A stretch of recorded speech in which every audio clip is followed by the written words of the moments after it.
Bonjour à tous et à toutes, ici Pharaoh Sadius, on se retrouve avec Ulgard. J'ai terminé Jedi Survivor en 40 heures à peu près, je vais donc vous dire mon avis sur le jeu.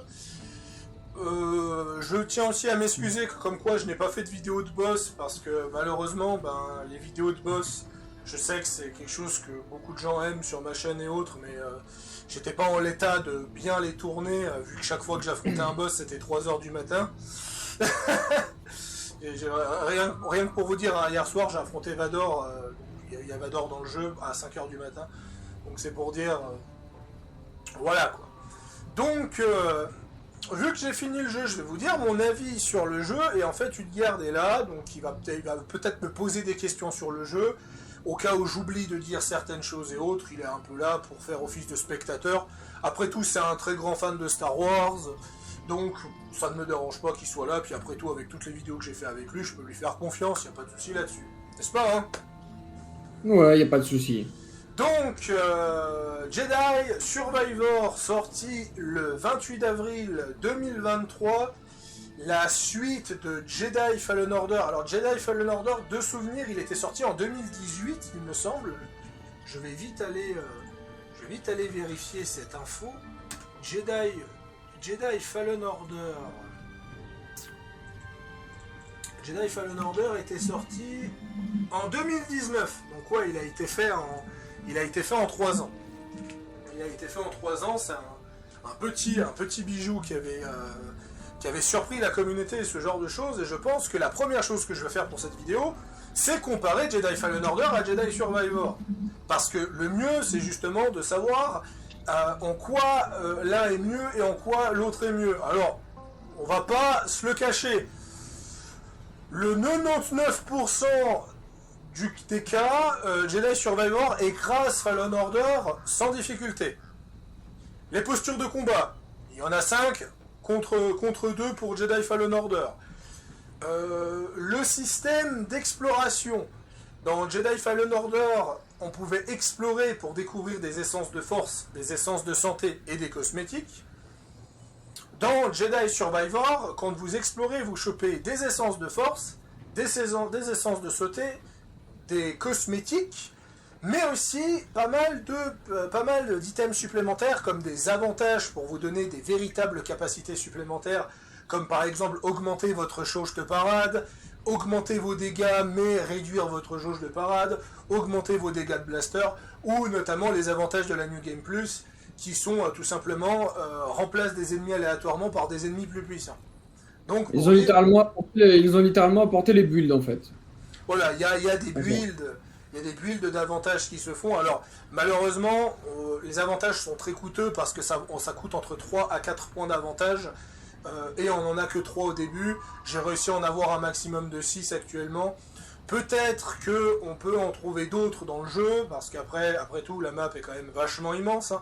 Le monde de Kobo est plus grand que tout le monde ouvert, que toutes les planètes de Fallen Order réunies facilement. Donc, clairement, sur ce point, ils ont vraiment fait un travail exceptionnel. Pour ce qui est donc du scénario, le scénario globalement est très intéressant, permet de poser des très grandes bases, permet de découvrir des choses que j'ai vraiment beaucoup aimé sur le jeu. Cependant, je trouve qu'il faut inverser par rapport à Fallen Order. Fallen Order, le scénario était très classique, était très cool, mais la dernière heure et demie de jeu avait littéralement scotché la bouche de tous les joueurs. Donc je me permets de spoiler Fallen Order. En tout, c'est qu'on se faisait avoir par les Inquisiteurs, on devait attaquer la forteresse des Inquisiteurs, on se retrouve dans une immense bataille entre la deuxième sœur et autres, et quand on pensait que le combat était terminé, on a Vador qui débarque, et on a une confrontation absolument épique entre Vador et Cal Kestis, qui était vraiment incroyable. C'était justement ce passage-là qui avait vraiment scotché les joueurs par rapport à ça, et je trouve que inversement, Jedi Survivor, la dernière heure de jeu, est un peu mitigée à mon goût. Je vais pas spoiler, je vais éviter un maximum de spoiler, mais je vais surtout dire que il faut voir ça comme 2 intrigues. On a l'intrigue liée au temple Jedi liées au savoir de la Haute République et ce genre de choses, où on découvre énormément de lore sur la Haute République, sur justement tout ce qui se passe, tout ce qui est lié à Tanalorr, tout ce qui est lié sur la richesse de la Haute République, sur une invasion de pirates qui ont dévasté les systèmes et ce genre de choses. Franchement, c'est super intéressant. On apprend aussi sur les Gendai, sur leur serment de leur loyauté et ce genre de choses, comment on fonctionne. C'est très intéressant. Et on arrive au moment où l'antagoniste principal du jeu est vaincu, et on a une sorte d'une heure, une heure et demie, 2 heures de jeu qui continue, où on se retrouve à affronter l'ennemi principal de l'histoire de Star Wars durant cette période, qui est l'Empire. Et pour moi, ça vient comme un cheveu sous la soupe. Ça n'a pas la profondeur de la Haute République. J'ai vraiment de la peine avec ce que ça a apporté en matière d'écriture et autres. Et je trouve que ça a gâché le final. La confrontation, pour pas spoiler qui c'est, je vais dire du Sith. La confrontation du Sith sur Tanalorr, oui, parce que vous dire que le jeu se finit sur Tanalorr, je pense que la majorité des joueurs, au bout de 2 heures de jeu, ils ont compris que le jeu allait se finir sur Tanalorr, de toute façon. Le problème, c'est que on sent je trouve que ça manque de fraîcheur, ça manque d'un côté épique et ce genre de choses. Je trouve que ça aurait mieux passé si c'était justement le Jedi de la Haute République qui se retrouve sur Tanalorr avec une confrontation, avec justement une vérité par rapport à ça et autres. Le jeu se finit finalement de manière très très sombre, et Cal Kestis obtient quand même de nombreux pouvoirs par rapport à ça. Donc pour moi, c'est un peu le seul défaut de Jedi Survivor, c'est vraiment sa dernière heure, mais je ne vais pas non plus défoncer le jeu, parce que de nouveau, la dernière heure est géniale, on a des combats épiques, on a des nouvelles capacités de pouvoir qui sont quand même fortement intéressants, on a la dualité entre Cal Kestis et son côté obscur qui est quand même assez mise en avant aussi dans le jeu, chose qui est mise en avant dès le prologue, donc c'est pas un spoil majeur. On voit que Cal Kestis a un problème avec le côté obscur. De toute façon, j'ai envie de répondre, c'est le problème de tous les Jedi, ça. Donc forcément que ça allait arriver un jour. Donc pour moi, je trouve quand même que c'était très intéressant, mais le problème c'est surtout que c'était tellement délicieux, le jeu était tellement génial jusqu'à que j'ai vaincu le vrai méchant. Et quand j'arrive avec l'intrigue de l'Empire, j'ai un peu l'impression d'avoir joué à un DLC en fait. J'ai un peu l'impression d'avoir joué à un DLC qui est une suite de la quête principale, et j'ai vraiment l'impression de jouer à un autre jeu, et j'ai trouvé ça beaucoup moins intéressant. Mais ça reste du Star Wars, ça reste classe, ça reste épique, les combats de boss sont géniaux, la dualité est vraiment super et autres. Le gameplay est satisfaisant, j'ai enfin compris comment jouer à un jeu de ce style. C'est incroyable. Non, parce que c'est un fait d'armes. Et voilà, parce que sur Wolong Fallen Dynasty, je suis ultra mauvais. Sur Hogwarts Legacy, qui est un jeu qui est réputé comme extrêmement facile, parce que les gens disent ouais bah t'as juste à esquiver et puis tu les défonces. Ouais bah même j'ai plus galéré sur Hogwarts Legacy que sur Survivor. Et je sais pas si c'est moi qui ai augmenté mon skill ou si c'est le jeu qui est beaucoup plus accessible. Ça bah je pense que tu finiras par le prendre, j'imagine. Tu me diras. Oui, bah. Ah, mais de toute façon, là, dès que j'ai mon salaire qui rentre sur le compte, le jeu il est acheté instantanément et je vais le poncer. Il n'y a pas d'autre option. Tu me diras si le jeu est plus facile que Fallen Order, parce que moi, j'ai quand même ce sentiment que le jeu, il n'est pas plus facile, c'est juste moi qui est vraiment devenu bon. La garde croisée qui part absolument tout, au passage. En plus, j'ai un build de parade. J'ai un build de parade. Donc, comment dire que... franchement, depuis que j'ai mon build de parade, il n'y a que 2 ennemis qui ont détruit ma parade. Le boss de fin et un gros mini-boss qu'on peut rencontrer dans l'aventure, qui fait des attaques ultra lourdes qui détruit la parade. Voilà, c'est tout. Tout le reste, c'est je vous défonce et autres par rapport à ça. Je pourrais critiquer peut-être un manque de difficulté sur le Gendai, parce que c'est vrai que Dirge, tout ça, tout et tout, les tentacules, voilà, on s'attend à un combat extrêmement dur, et finalement, ça a été le combat le plus facile que j'ai fait. Donc... Quand tu regardes Dirge, quand tu regardes pour l'époque, Dirge, ça part d'un mec en armure, à la fin ça finit, tu as l'impression que t'affrontes une phase finale de boss de Resident Evil, tu vois ce que je veux dire? Ouais, c'est ça, c'est pas pour rien que dans les comics, le Jedi qui l'a tué dans les comics, parce qu'il faut savoir que dans les comics et dans la série The Clone Wars de 2003, c'est deux personnes différentes qui les tuent. Et je crois qu'en plus, dans les vieux comics, c'est encore quelqu'un d'autre qui les tue. Et bref, globalement, Dirge est intuable. Donc oui, c'était Anakin, voilà. Dirge est intuable, alors Anakin, et ben en fait, il attache Dirge sur un météore et il le balance sur un soleil. Parce qu'il n'arrive pas à le tuer. Donc il le fait cramer sur un soleil. Là où Obi-Wan le fait exploser de l'intérieur dans la série de 2003. On est très loin de ça. On est quand même très loin de ça avec le Gendai, mais il a ce côté tentaculaire et ce genre de choses. C'était quand même... franchement, l'exploration récompense vraiment avec des très très bons items. Et je trouve que le jeu est vraiment très enrichissant. Et ça, c'est vraiment cool. Parce que globalement, qu'est-ce que le jeu rajoute? Ça, j'en ai pas... J'ai essayé d'en parler dans ma vidéo de 45 minutes qui sortira plus tard. J'ai essayé justement d'expliquer diverses choses. Mais globalement, le jeu rajoute des temples Jedi et qui font très... comment je pourrais dire ça? Qui font très Assassin's Creed, Zelda ou ce genre de choses. Ça veut dire des temples facultatifs avec des énigmes à faire, et quand vous réussissez les énigmes, vous gagnez un avantage.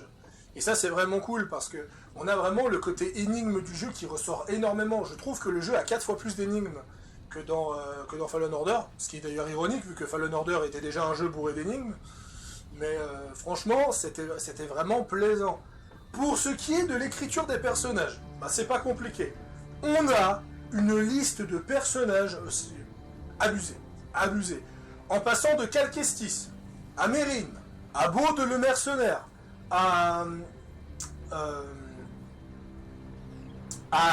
j'arrive jamais à dire son nom. Je vais aller chercher dans les données son nom parce que je n'arrive jamais à je n'arrive jamais à dire son nom.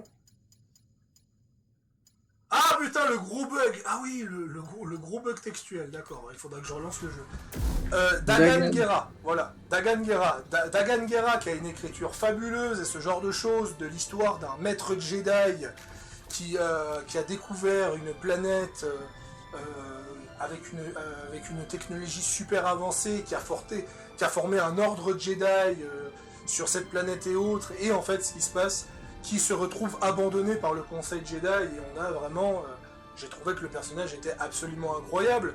Reivix aussi, le Gendai qui se bat pour le sens de l'honneur et ce genre de choses, qui t'explique comment fonctionne le code d'honneur des Gendai, j'avais trouvé ça vraiment très intéressant. Dark Vador, que je ne décris pas, hein. Je pense que tout le monde connaît Dark Vador un minimum. Le Chad Vador qu'on ne cite plus. Voilà, et si je veux en citer d'autres, on a Cage, la criminelle qui chasse des primes, on a le Z, le robot de 300 ans qui se réveille à l'époque de Cal et qui est haut en couleur, qui est toujours joyeux et ce genre de choses.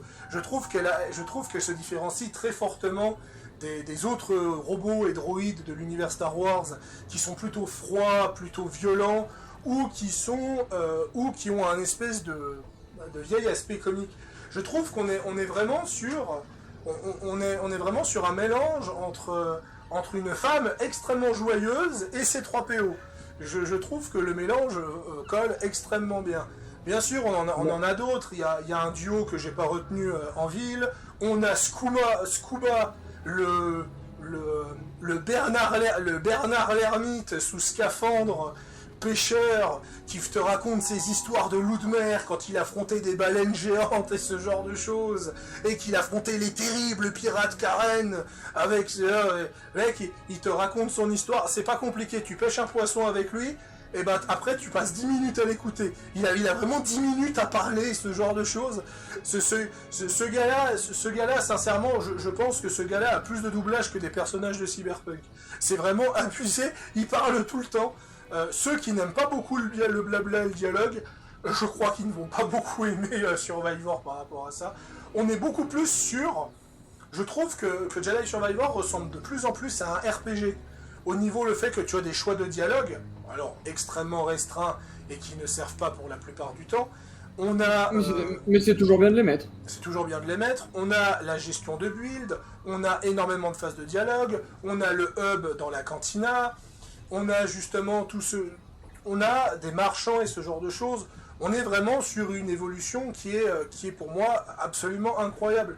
Et je pense honnêtement que c'est l'évolution la plus poussée que j'ai vue dans un jeu vidéo qui ne veut pas beaucoup évoluer. Ce que je veux dire par là, c'est que quand je parle de jeux vidéo qui ne veut pas beaucoup évoluer, ça veut dire que je parle de jeux qui gardent la même ossature.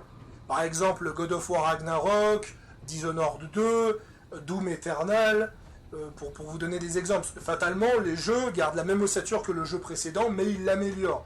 Et ben, je trouve que Jedi Survivor, c'est le jeu qui a tellement modifié le jeu, je vais pas dire que c'est un jeu différent. Parce qu'on reconnaît quand même que c'est Fallen Order, hein, les phases de parcours, les énigmes, les combats de sabre laser où on a l'impression que c'est tout droit sorti de Sekiro. On reconnaît que c'est bel et bien du Fallen Order là-dessus. Mais il a tellement été modifié et ce genre de choses que je sais pas si j'arriverai à retourner sur Fallen Order en fait. Tellement que le jeu il a été complètement modifié par rapport à ça. Autre petit défaut par contre que je dois mentionner, qui pour moi est le défaut le plus principal du jeu, c'est que le jeu est composé de plusieurs planètes. Le problème, c'est que nous sommes très loin de ce qu'avait proposé Fallen Order, où Fallen Order avait proposé Zepho, qui était une planète avec à peu près 10-15 heures de contenu. Ils avaient proposé Kashyyyk, qui avait 5 heures de contenu, Dathomir, qui avait 5 heures de contenu. Oubliez ça. Là, vous avez Kobo, qui a facilement 30 heures de contenu, si c'est pas 40 heures de contenu, et les autres planètes, si vous arrivez à avoir 1 ou 2 heures de contenu dessus, faut vous estimer heureux. Voilà, globalement c'est ça. Hommage à la dernière planète du jeu, qui a littéralement que des données de planètes à récupérer, il n'y a même pas un seul coffre dessus. J'avoue être relativement déçu par rapport à ça. Ils ont voulu plutôt focus, on bosse une planète à fond, on la modifie complètement à fond et ce genre de choses. Et je pense d'un côté, c'est pour enlever le côté aller-retour, parce que je sais que beaucoup de gens avaient critiqué que dans Fallen Order, il y avait beaucoup d'aller-retour et ce genre de choses, avec des changements de planètes et autres. Et effectivement qu'on souffre beaucoup moins de ça avec ce système. Et ça, c'est quand même vachement cool, ce qu'ils ont fait. On aurait aimé avoir plus, je dis pas. J'aurais aimé avoir des véritables bas-fonds de Coruscant, et pas juste quelques toits et quelques bâtiments et autres. J'aurais aimé voir une véritable ville à Jeddah. Je dis pas le contraire. J'aurais peut-être aimé aller sur d'autres planètes. Et je me dis que le potentiel de Survivor de faire des DLC, je pense pas qu'il y aura de DLC parce que Fallen Order n'en avait pas. Mais franchement, s'ils font des DLC, je les prends, il n'y a pas de souci. Vous me faites un DLC à Nar Shaddaa, j'achète tout de suite. Vous me faites un DLC à Dathomir pour le retour à Dathomir, moi, il n'y a pas de souci. Vous me faites un DLC à Mandalore, je sais pas pourquoi, parce qu'il n'y a pas de contexte, mais moi, je prends aussi. Ils font un DLC à Mandalore, je vends ma famille pour le prendre. Voilà. Ça te va ? Bon, après, malheureusement, vu la période... Ah non, ça va, parce que cette période, la Mandalore n'est pas encore détruite, elle est sous occupation impériale. Vu que c'est dans Rebels où elle va se libérer de l'occupation impériale, et Rebels, c'est genre dans 2-3 ans après les périodes de Cal Kestis. Donc, c'est pas tout de suite. Clairement, le jeu est super. J'ai rien d'autre à dire là-dessus. Pour moi, c'est le meilleur jeu que j'ai fait cette année. Donc je rappelle, hein, les jeux que j'ai fait cette année, c'est Atomic Heart que je lui ai mis un 16/20. C'est Hogwarts Legacy que je lui ai mis un 16/20. C'est... Enfin, Wolong Fallen Dynasty que j'ai mis un 16/20. C'était ça justement l'ironie. Hein. C'est ce que j'avais dit dans ma vidéo de Wolong. L'ironie, c'est que tous les jeux que j'ai notés, je les ai mis 16/20. parce que pour moi ils avaient des défauts majeurs, mais le jeu était super. Là pour moi, le fait que ça manque de planètes, c'est un goût personnel. C'est un goût personnel. Parce que fatalement, quand on y réfléchit, si on doit chier sur un jeu Star Wars parce que ça manque de planètes, bah République Commando est un mauvais jeu alors, vu qu'il n'y a que de planètes. Donc non, ce n'est pas un véritable argument. Ce n'est pas un véritable argument, c'est juste un goût personnel. Donc, pour moi, ce jeu est vraiment excellent et il n'y a qu'un seul jeu vidéo dans l'univers Star Wars qui est au-dessus, à mes yeux, et c'est Star Wars The Old Republic, qui est tout simplement le MMORPG qui propose, déjà c'est pas comparable parce qu'il propose une quarantaine de planètes, et vous propose quand même des histoires avec plus d'une centaine d'heures de cinématiques. Ouais, clairement, je pense sincèrement qu'il faudrait que Bethesda, qui s'occupe de Starfield, fasse un Starfield version Star Wars pour battre un jour ce MMORPG. Donc c'est pour ça que d'un côté, Survivor n'avait vraiment aucune chance par rapport à ça. Mais j'espère que Jedi Survivor permettra de devenir un symbole pour Star Wars. Parce que une gestion d'un hub avec des PNJ, le fait que tu dois aller chercher tes PNJ via des quêtes secondaires et ce genre de choses, ce serait parfait pour d'autres écritures de l'univers Star Wars. Imaginez justement un jeu où vous jouez un Jedi de la Haute République, où vous devez aller chercher des futurs Jedi sur diverses planètes et que vous gérez un temple Jedi, ça peut être une bonne mécanique. Imaginez pareil avec un jeu sur le Mandalorien, ou sur un Mandalorien précis, où il doit retrouver des Mandaloriens perdus pour les ramener à sa base et ce genre de choses, ou un jeu sur Boba Fett, justement, où il va recruter des compagnons qui va les amener au palais de Jabba et autres. Ça peut être super intéressant. Et franchement, le concept d'avoir ce hub, c'est vraiment plaisant. Je pense que ce que j'adore dans Jedi Survivor, c'est surtout ce côté old school. C'est ce côté, on a des énigmes, on a du parcours, j'ai vraiment l'impression que c'était vraiment les bons vieux jeux de 2013-2014 en termes de structure. Le jeu qui a complètement été effacé pour les jeux cinématographiques et ce genre de choses, malheureusement. Mais pour moi, ce jeu est vraiment une perle, il est vraiment incroyable. Donc, je lui donnerai la note. À cause de son une heure et demie ratée, je lui enlève quand même un point. Donc, je lui mets un 18 sur 20. Largement. En plus, vu que le jeu coûte 80 €, donc on est à peu près autour de 69-70 balles francs suisses.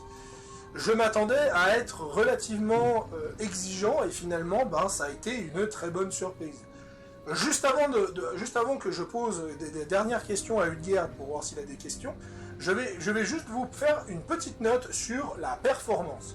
Actuellement, je suis à 40 FPS. J'ai des chutes de FPS et ce genre de choses. Il faut noter que j'ai un jeu mobile en fond, ce qui est un peu normal. De l'autre côté, je n'ai pas ressenti de grosses pertes de FPS pendant que je joue hors de la cantina. Pour moi, le jeu n'a pas de véritable problème de performance. Je n'ai pas vécu de gros problèmes. J'ai eu un crash en 40 heures. Donc voilà. Je sais que ce n'est pas le cas de tout le monde. Je sais que ceux qui ont des 4090 ou 4090 dans la langue de Molière ont eu des gros problèmes. Je sais que ceux qui ont eu des 3000 ont eu des très gros problèmes. Et c'est peut-être justement lié aux cartes graphiques en elles-mêmes. Parce que c'est vrai que la 4090, c'est pas la première fois que des gens se plaignent que des jeux vidéo ont des problèmes de performance, alors que ceux qui possèdent des 2000 n'ont jamais eu de problème.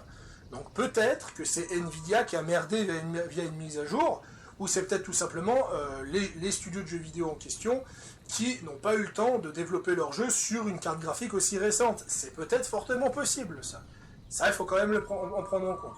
Je ne vais pas inclure ces problèmes de performance dans mon test pour plusieurs raisons. Déjà parce que si je quitte le jeu maintenant, il y a un patch qui sort. Donc déjà, je ne sais pas la gueule de la performance du jeu après le patch. Et surtout que dans quelques mois, ces problèmes de performance seront complètement balayés. Donc ça sert à rien que je dise ouvertement que le jeu est méga mal noté pour quelque chose de temporaire. Voilà. Udgerd, as-tu des questions spéciales sur le jeu ? Alors, je voulais me renseigner surtout par rapport à la customisation. Est-ce qu'ils ont fait quelque chose de foncièrement différent ou de plus poussé? Comment ils ont géré ça dans cet opus-là? Alors, la customisation, ça je peux en parler vite fait, parce que c'est vrai que dans Jedi Fallen Order, on se rappelle juste des 52 Pancho. Donc, dans Jedi Survivor, nous avons la customisation des cheveux, la customisation de la barbe. Alors, alors je dirais plutôt la moustache, parce que j'ai toujours pas trouvé de barbe, pour le moment. Nous avons une veste, qui n'est pas obligée d'être mise, hein, d'ailleurs. Cal Kestis peut ne pas mettre de veste, il peut mettre des hauts, et ce genre de choses, et il peut mettre justement des pantalons. Voilà. Donc globalement, on est sur une customisation qui est quand même assez poussée pour ce qui est pour ce qui est au niveau des vêtements et ce genre de choses. Franchement, si on calcule le nombre, voilà, on est sur un pantalon haut, veste, voilà, on est sur 5 modifications de customisation. C'est un petit peu la base, c'est ultra basique. Le jeu n'est pas un RPG. Pour un RPG, ce serait ridicule, mais pour ce style de jeu, on est sur quelque chose de totalement correct, et il n'y a rien, il y a pas de souci. Wow, les muscles qu'il a quand même. Et donc, clairement, je pense, franchement, je m'attendais pas à avoir autant de customisation sur le perso, surtout quand on sort d'un Jedi Fallen Order où la seule customisation qu'il avait, c'était la couleur de son poncho. Donc c'est vrai qu'on revient de loin, parce qu'effectivement, Fallen Order, c'était ultra basique, et on sentait que les développeurs voulaient surtout faire un bon jeu avant de faire des bons cosmétiques et ce genre de choses. Et je pense qu'avec les mises à jour, et peut-être éventuellement des DLC, on aura certainement d'autres customisations qui arriveront. Moi par exemple, vous m'avez vu dans mes vidéos, j'ai la tenue d'Obi-Wan, de la série Obi-Wan Kenobi, et ce genre de choses. Et normalement, apparemment, il y a aussi une tenue Han Solo et autres. Et je ne serais pas surpris que pour la sortie d'Ahsoka, il fasse certainement un DLC gratuit avec une tenue d'Ahsoka et ce genre de choses. Surtout que, voilà, il y a des théories que comme quoi, justement, l'un des antagonistes de la série Ahsoka soit la fille de Cal Kestis. Étant donné comment finit Jedi Survivor, il y a peut-être de fortes chances que ce soit vrai, mais je ne suis pas sûr de cette information, donc on verra quand la série sortira. Donc, la customisation, elle est bonne. Si tu veux, tu m'as vu en privé à quoi ressemblait la customisation extrêmement poussée du sable laser, qui est encore plus poussée que dans Fallen Order. Et ça, j'avoue, c'est délicieux. Et la customisation du blaster. Même si pour le moment, mon vrai souci avec le blaster, c'est les couleurs. Mais je ne critiquerai pas la customisation du blaster pour une raison.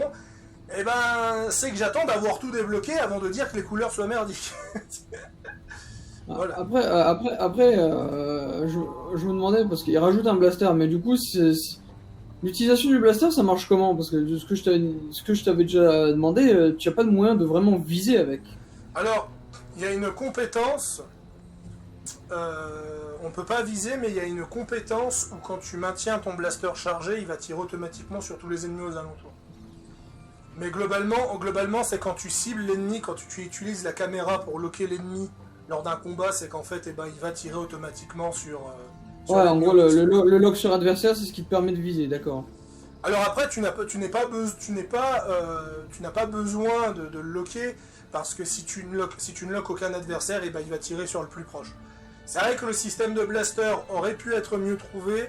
Après, je trouve que ça permet de se focus sur le gameplay de Jedi. Finalement, le blaster est là surtout pour être un soutien supplémentaire et autres. Mais c'est vrai qu'un véritable gameplay blaster pour le prochain serait encore de nouveau une grosse nouveauté qui pourra arriver, je pense. C'est là que le prochain, il va nous sortir des lance-flammes, des lance-roquettes. Tu vas voir Cal Kestis en armure de Beskar, tu vas pas comprendre. Cal Kestis, le Mandalorian, voilà. Le Mandalorian Jedi. C'est vrai que, chose que j'avais critiquée à l'époque de Fallen Order, c'est que j'aurais bien voulu que Cal Kestis ait des pouvoirs de Sœur de la Nuit pour le rendre différent des autres Jedi. Alors, malheureusement, il n'a pas de pouvoir de Sœur de la Nuit dans celui-là. Mais, il possède quand même quelques capacités hors normes qui sont quand même assez cool. des nouvelles capacités que je ne spoilerai pas, que vous verrez par vous-même, qui sont quand même très intéressants. Et si vous avez vu ma dernière vidéo, vidéo qui sortira après, vu la lenteur des uploads de mon côté, il y a des pouvoirs très sympathiques, dans le jeu qui font quand même relativement plaisir. Mais je ne serais pas surpris de voir un peu plus de pouvoirs de Sœur de la Nuit venir pour un opus d'après. Ça ne me surprendrait pas. Et notamment un personnage qu'on joue, il y a un moment on ne joue pas Cal Kestis, on joue pendant 20 minutes un autre personnage, un autre Jedi, et ce Jedi-là possède ses propres pouvoirs.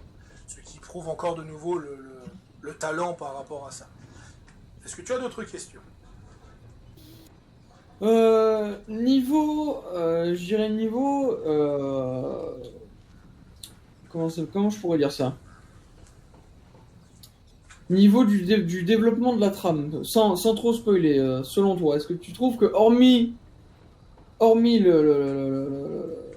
que moi j'ai pas encore fait le jeu, mais du coup je demande sans que tu me spoil, parce que tu m'as dit que les dernières heures c'était un peu amené comme un cheveu sur la soupe, mais est-ce que tout le reste il a été fait de manière cohérente? L'histoire elle coule aussi bien que coulait celle de Fallen Order? Ah non mais ça c'est du réussi à 100%.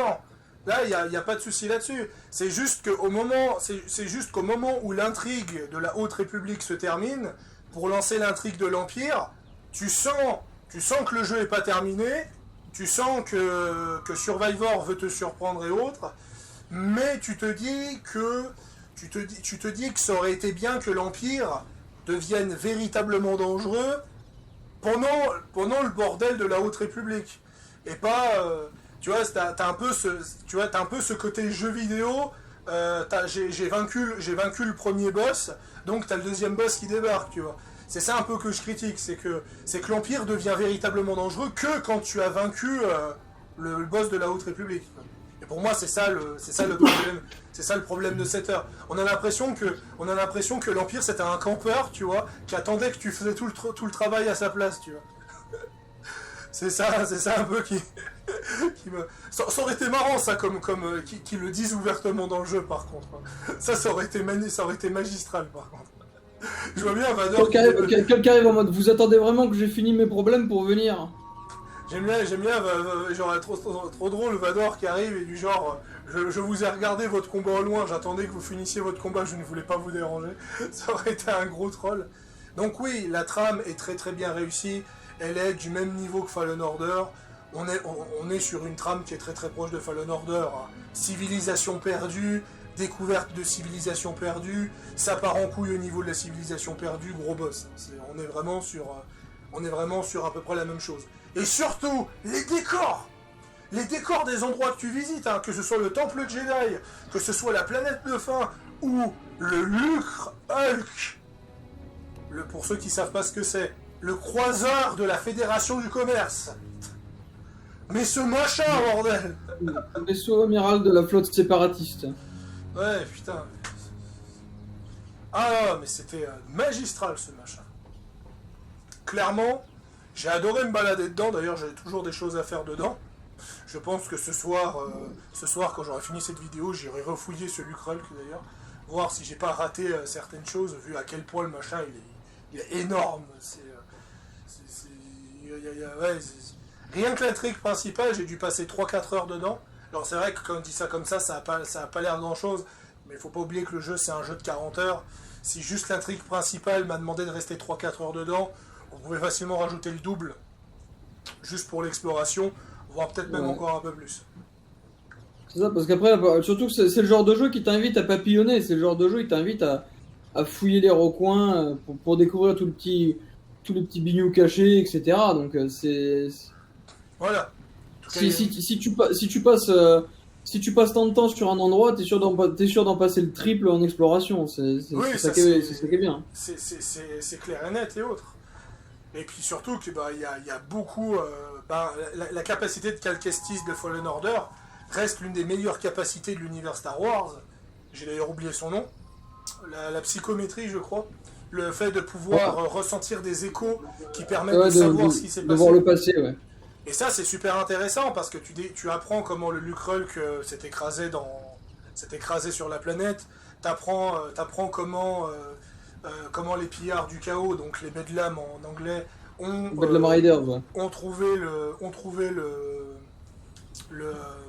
Lucrelk. Tu apprends pas mal de choses et ce genre de choses.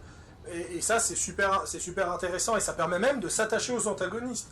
Parce que finalement, vous trouvez des échos de Dagan Gera, et ce qui fait que vous commencez à comprendre ses objectifs et vous vous attachez véritablement à lui. C'était vraiment un personnage qui était vraiment très cool. Et surtout, vraiment, ce côté yeux bleus et extrêmement blanc comme un vampire. Je trouvais qu'en termes de chara design, je sais pas si... malheureusement, ils disent pas le nom de sa race, mais je pense que les experts de Star Wars finiront par certainement trouver le nom de la race en question, parce que... Oh, ils vont craquer le code, c'est sûr. Voilà, parce qu'il y a je sais pas combien de races à la peau blanche dans Star Wars. D'ailleurs, hein, pour l'anecdote, la romance du Jedi consulaire dans Old Republic, c'était une femme qui avait un teint de peau très similaire. Donc il y a peut-être de fortes chances que ce soit la même race et autres. Et de toute façon, vu l'aura du personnage, si personne ne sait le nom de la race, je pense sincèrement qu'à un moment Disney va certainement sortir un comics qui parlera de l'origin story de Dagan Gera. Et donc il n'y a pas du tout de souci, on finira par trouver sa race, à ce salaud. Voilà. J'aime bien comment tu déclares ça comme si c'était une insulte. On va trouver sa race, à ce salaud. Ah, c'est clair, quoi. Je crois que c'est bon, on n'a pas plus de questions, à moins que tu en aies encore. Non, surtout que moi, comme je l'ai dit, j'ai pas encore eu l'occasion de plier le jeu, mais ça ne saurait tarder. Ah, clairement. Parce que bon, si c'est le jour où moi j'achète pas un jeu Star Wars, c'est qu'il y a un problème. Ah, clairement. Alors, on en parlera en privé, mais c'est vrai qu'il me manque des jeux Star Wars, et on en parlera. Alors, sur ce, on va terminer ça. Merci d'avoir suivi cette vidéo avis. C'était donc Pharaoh Sadius et Udgard Lordbrock. On se revoit, je pense, prochainement, parce qu'il y a toujours le Let's Play de The Frontier qui est en cours. Et vu que je pense pas que je ferai de vidéo découverte de Diablo 4, parce que j'en ai déjà fait plusieurs sur ma chaîne, mais je ferai une vidéo avis sur Diablo 4 quand je l'aurai terminé, vu que c'est à peu près le seul jeu que je vais faire ces derniers mois, jusqu'à la sortie de Starfield au moins largement. Je commence un peu à nettoyer tous les jeux que j'avais à faire. Allez, sur le, à plus tout le monde, À la plus. force soit avec vous.